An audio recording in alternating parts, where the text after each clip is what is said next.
Hey you guys and gals, welcome back Master Algebra 1. I'm Mr. White, and this is lesson 4-6, Formalizing Relations and Functions.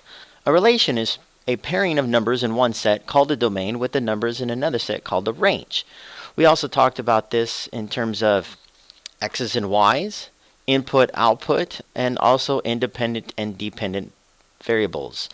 A relation is often represented as a set of ordered pairs, case in point, x and y.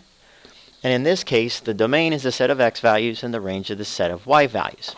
So essential understanding is a function is a special type of relation in which each value in the domain is paired with exactly one value in the range. Okay. If x value is paired with more than one value, then we don't get a function. So we can use what's called mapping diagrams. And in mapping diagrams, a function maps each domain value to exactly one range value. So if a relation that maps a domain value to more than one range value cannot be a function. So what we need to do is we need to identify the domain and range, and then represent the relation as a mapping diagram, and then look at if the relation is a function. So if we look at A, we have negative 2.5, 0, 2.5, 4, 6.5, and 5, 2.5. So what we're going to do is we have to identify the domain values, okay, which we did here. So negative 2, 0, 4, and 5. If we take that and we have vertical mapping diagram, and we write negative 2, 0, 4, and 5, those are numbers that represent our domain. Then over here we had the range values, which were 0.5, 2.5, 6.5, and 2.5. Notice we have 3. We don't need to rewrite 2.5 again. So if we write them in our range vertically, we're going to write 0.5, 2.5, and 6.5. Okay. So using lines, we're going to connect with each value. So negative 2 goes with 0.5, 0 goes with 2.5, 4 goes with 6.5, and we have 5 with 2.5. So what we want to do is say, okay, do each x value only go with one y? And the answer is yes. Now be careful, because 2.5 here, which is a y, goes to two x's, but that's okay. If one of the x's, say 0, went to 2.5 and 0.5, then it would be no. So this answer is yes. It is a function. Okay. B, we have 6, 5, 4, 3, 6, 4, and 5, 8. So 4, 5, and 6 we'll write as our domain. Okay. We'll take our range, which are 5, 3, 4, and 8. Just put them in order. So we have 3, 4, 5, and 8. And then draw the corresponding values. So 4 goes with 3, 5 goes with 8, 6 goes with 4, and we have 6 goes with 5. So is this a function? And because this 6 goes to both 6, 4, and 6, 5, okay, the corresponding x-coordinate of 6 goes to two different y's. So the answer is no, not a function.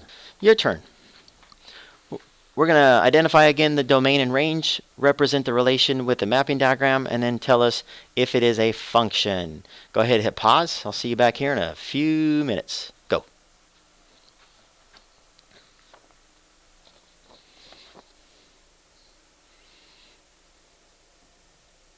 Alright, welcome back. As you can see, A was no, not a function, and the reason why was this 4.2. 4.2 went to both 1.5 for a y and 0, so it's not a function. And B was yes, it is a function. Each corresponding x, so negative 2, negative 1, and 4, and 7, each went to a different y value, so it was a function. Go ahead and flip over. Another way to decide if a relation is a function is to analyze the graph. So if we have a graph, we can use what's called the vertical line test. Okay, if any vertical line passes through more than one point, okay, of the graph, for some domain value, there is more than one range value. So the relation is not a function. So let me draw, just give you an idea. There's our vertical line.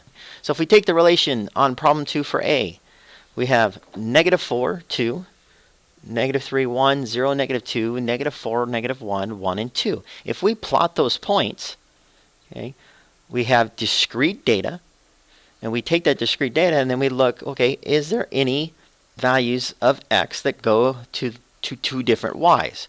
Well, one way to do that is if we take this, once they're plotted, if we take this vertical line, go ahead and use a pencil, kind of the same thing, and if I run it from starting from the right or the left, and I go down this way and across each point, notice this line only goes through one point, this only goes through that point, this right here only goes through that point, but when I get to these first two, notice the vertical line goes through two different points. So at -4, you have two different y values we can go to.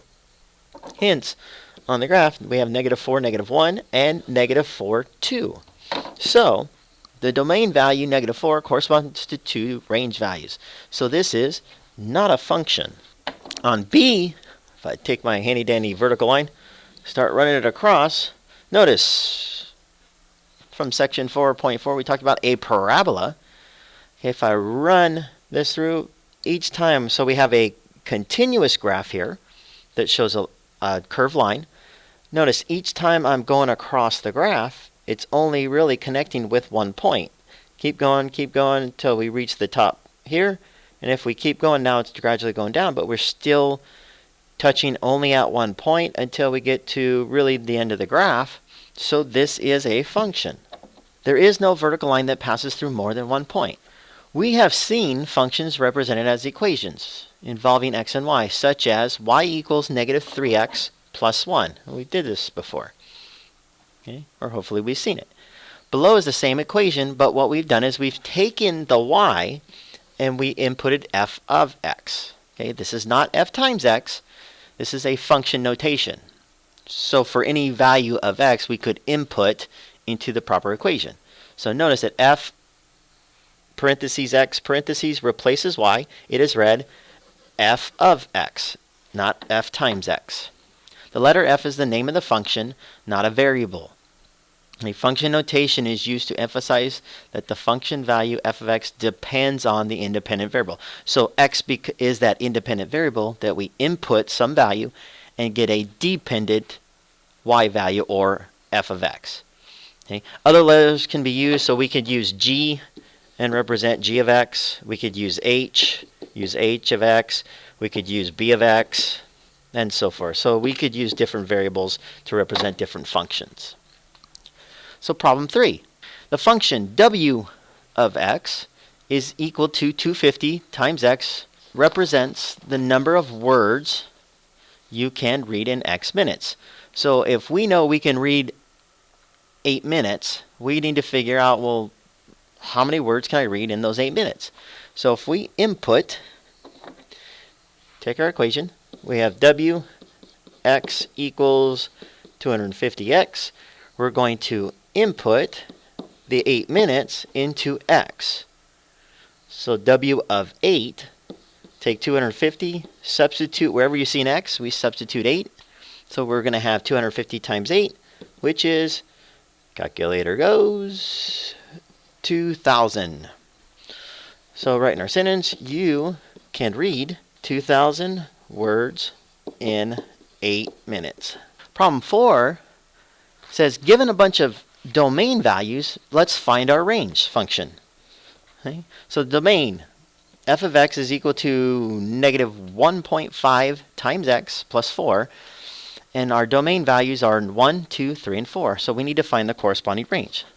So we take f of the first one, 1, 1.5 times 1 plus 4. Use our calculator, plug that out, we get 2.5.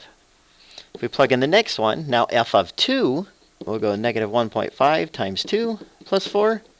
We end up getting 1. We go f of 3, -1.5 times 3 plus 4. We end up getting -0.5. And if we plug in 4, negative 1.5 times 4 plus 4 equals, you're right, negative 2. Okay, be sure to show your work, especially the setup. Don't have to show all the calculations. So do show the setup, and then use your calculator to find the answer. So what we've got is, in our set, we had 2.5, we have 1, we have negative 0.5, and we have negative 2. Let's just rearrange them so from least to greatest. So our range value is the set of numbers such that you have negative 2, negative 0.5, 1, and 2.5.